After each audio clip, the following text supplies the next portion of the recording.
Hello అండి. నా పేరు సందీప్. సందీప్ ఎనాలిసిస్ 27 ఛానల్‌కి అందరికీ స్వాగతం. మెయిన్ టాపిక్ వచ్చేసి తెలంగాణ అసెంబ్లీలో బీసీ బిల్ అనేది పాస్ అయిందండి. దాని గురించి మనం మాట్లాడుకోబోతున్నాము. ఒక చిన్న రిక్వెస్ట్ ఏందంటే నా ఛానల్‌ని సబ్స్క్రైబ్ చేసుకొని బెల్ ఐకాన్ యాక్టివేట్ చేసుకోండి. మీకు ఎంబడే నా వీడియోస్ అనేది కనిపిస్తూ ఉంటాయి. టాపిక్‌లోకి వెళ్ళిపోదామండి. తెలంగాణలో అసెంబ్లీలో ఇప్పుడు 42% బీసీ బిల్ అనేది పాస్ అయిందండి. 2 సభల్లో వచ్చేసి ఒకటి అసెంబ్లీలో, ఒకటి కౌన్సిల్ అనేది. ఇప్పుడు వచ్చేసి కేంద్రానికి అనేది తెలంగాణ ప్రభుత్వం అనేది పంపించే ప్రయత్నం అనేది చేస్తుందండి. అందరు సభ్యులు కూడా ఎక్కడైతే తెలంగాణ లెజిస్లేటివ్ దాంట్లో అందరు సభ్యులు కూడా దీన్ని యాక్సెప్ట్ చేసే కార్యక్రమం అనేది జరిగిందండి.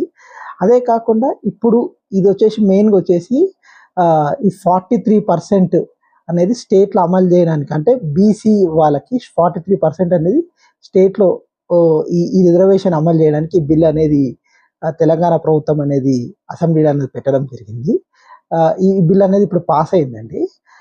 మెయిన్గా దీంట్లో వచ్చే ప్రాబ్లమ్స్ ఏంటంటే ఈ బిల్ అనేది యాక్చువల్గా పాస్ అయ్యే అవకాశం అనేది చాలా తక్కువ అండి. ఎందుకు అంటే ఇప్పుడు ఏదైతే సుప్రీంకోర్టు అనేది 50% రిజర్వేషన్ మించి ఇవ్వద్దు అనేది సుప్రీంకోర్టు అనేది ఒక ఆర్డర్ అనేది ఇచ్చిందండి.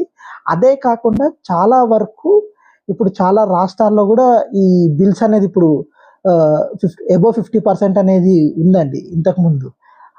ఇప్పుడు ఇది ఇది ఇది అయ్యే అవకాశం అనేది చాలా తక్కువ ఉంది. బేసికల్గా ఒక 20% కూడా అయ్యే అవకాశం అనేది లేదు. ఎందుకు అంటే దీన్ని మెయిన్గా 9th షెడ్యూల్ అనేది పక్కా దీన్ని అమెండ్మెంట్ అనేది చేయాలండి. 9th షెడ్యూల్ అమెండ్మెంట్ చేస్తేనే ఈ 42% అనేది స్టేట్లో అమలు అయ్యే అవకాశం అనేది ఉందండి బీసీస్కి. ఇది చాలా కష్టమే అండి. ఎందుకంటే 9th షెడ్యూల్లో పెడితే జ్యుడిషియల్ వ్యవస్థలో ఎక్కడ కూడా క్వశ్చన్ చేసే అవకాశం అనేది ఉండదండి. దీన్ని కేంద్ర ప్రభుత్వం అనేది బేసికల్గా ఒప్పుకోవాలని మనం కోరుకున్నాము. కానీ 90% అయితే ఒప్పుకునే అవకాశం అనేది లేదండి. ఎందుకంటే ఇది 9th షెడ్యూల్లో పెడితేనే మనకి 42% అనేది కంపల్సరీ అమలయ్యే అవకాశం అనేది ఉందండి స్టేట్లో. అదే కాకుండా ఈ 9th షెడ్యూల్ అంటే ఏందో మనం ఫస్ట్ తెలుసుకుందామండి.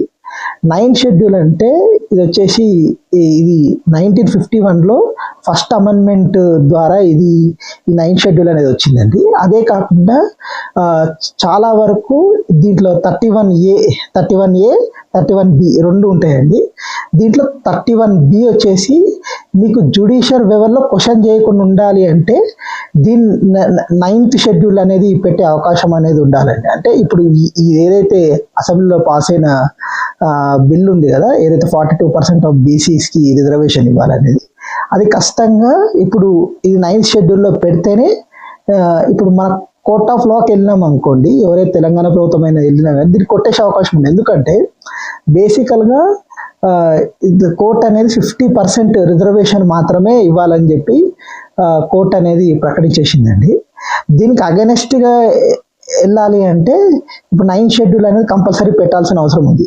అంటే 9th షెడ్యూల్లో కోర్ట్ అనేది జ్యుడిషియల్ వ్యవస్థ అనేది రివ్యూ చేయాల్సిన అవసరం లేదు, డైరెక్ట్ అమలు చేసే అవకాశం అనేది ఉంటుంది. దీన్ని 9th షెడ్యూల్ అంటే ఈ కొలీజియం వ్యవస్థ ఇవన్నీ కూడా ఏదైతే కోర్టు ఈ 9th షెడ్యూల్ అంటే కోర్టు ఏదైతే రివ్యూ చేయకుండా, ఏదైతే కోర్టులో వాదించి ఏదైతే చర్చ జరగకుండా ఉండాలి అంటే కంపల్సరీ 9th షెడ్యూల్ అనేది పెట్టే అవకాశం అనేది ఉంటుంది.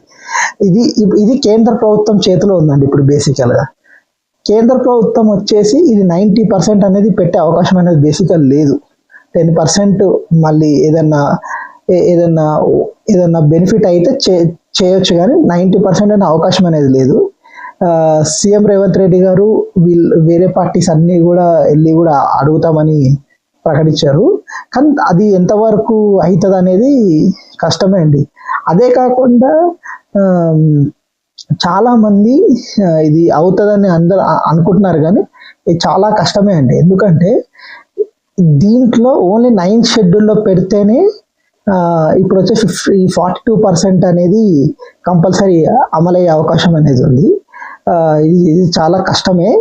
అదే కాకుండా ఇప్పుడు తెలంగాణ ప్రభుత్వం కూడా ఒక ఏదైతే ఇది అమలు కాదని తెలిసే కావాలనే పెట్టినట్టు అనిపిస్తుందండి. అదే కాకుండా అన్ని పార్టీలు కూడా దీంట్లో ఒక రాజకీయ వ్యూహంగా వెళ్తున్నారండి.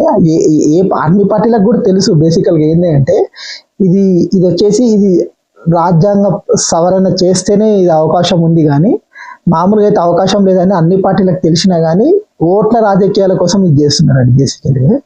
ఎవరైతే ఇప్పుడు దీన్ని ఈ బీసీ వాదాన్ని తగ్గించే ప్రయత్నం అనేది చేయాలనేది అన్ని పార్టీలు కూడా చేస్తున్నాయి తెలంగాణలో ఉందండి. బీజేపీ పార్టీ వచ్చేసి కంపల్సరీగా ఇది చేయాలి అనుకుంటే దేశవ్యాప్తంగా ఆల్రెడీ ఓబీసీ అనేది పెట్టేశారు, ఏది 9th షెడ్యూల్లో వాళ్ళకి వస్తుంది, అది ఆటోమేటిక్గా రాజ్యాంగ సవరణ చేసి ఆటోమేటిక్గా వచ్చేస్తుంది.